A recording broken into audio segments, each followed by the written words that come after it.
Okay, I wanted to talk about. I had some people leave a comment on my channel, and I just wanted to touch on it. Um, the question is Jehovah's Witnesses a religion? And I say yes. It's a religion like anything else. They have a belief system. They have a moral code. And in a lot of ways, it does help people.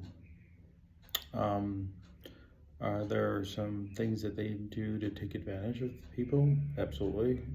But that's probably true with Catholicism or any other religion. Um, so um, there's a balance of this. But I don't really want to discuss, but I don't want to say, some people, I think that's an extreme opinion, whether or not it's not a religion, so they should revoke their tax license. First of all, tax exempt status. First of all, let's get this straight. The government wastes so much money. If you look at the M1 and M2 money supply, it's gotten stupid at this point. If you're not concerned about inflation, if you're not involved in some sort of cryptocurrency and or gold, silver, things like that to protect yourself from inflation, then your point is moot. On top of that, the real problem is that obviously the majority of money that is spent is entitlements, but that's a whole nother conversation.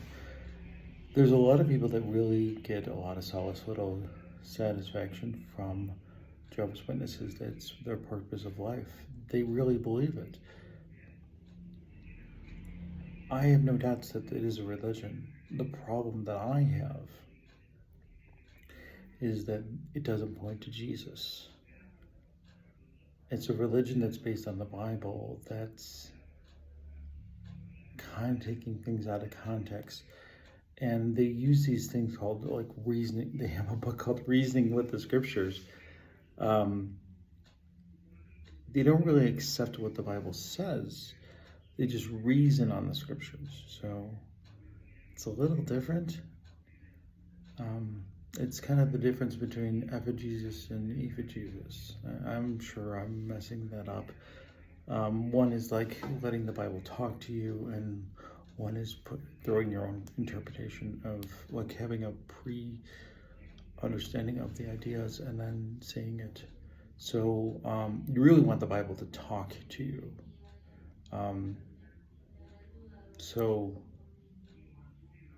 I know people are hurt, and I don't mean to be a jerk about this, but I think you should leave well and let them go their way, you go the other way.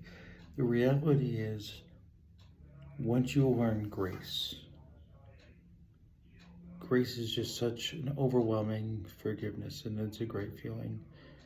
Once you learn that, you can forgive them for all the wrongdoings. Like, for example, I got married last year, and none of my family came to my wedding.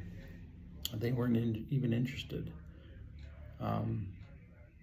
Well, actually, I had one cousin come. So out of my brothers, my parents, all of them, none of them even send me a card. Well, actually, I had an aunt send me a card. So that's about it. So an aunt and a cousin from the same family. But it's not much. I'm grateful for what they have, but the first thing I did after they didn't come to my wedding is I sent them a card and told them that I forgive them. That's what grace is about. If Jesus made a way for forgiveness, then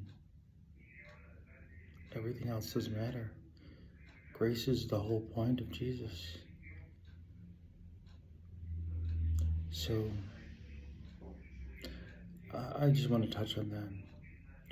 And I hope you continue to pray, continue to read the Bible, and meditate on Jesus' grace. It's such an important aspect of it. It's funny because one of my favorite scriptures was, I know that's the last point before I let you guys go, was Psalm 63:3 said, "For your loving kindness is worth more than life itself." Now, what's interesting is like under JW, that's what it says, your loving kindness. And it's in Hebrew, so maybe that's a good translation. But in Greek, it's really translated grace.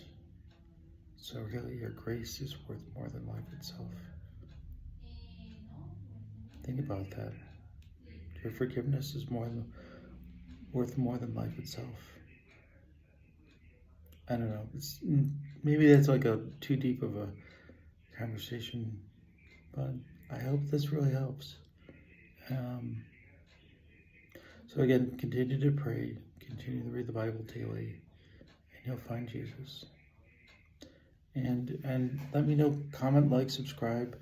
Yeah, tell me what you would like to hear. I'm just coming up with things that are just randomly, things that help me.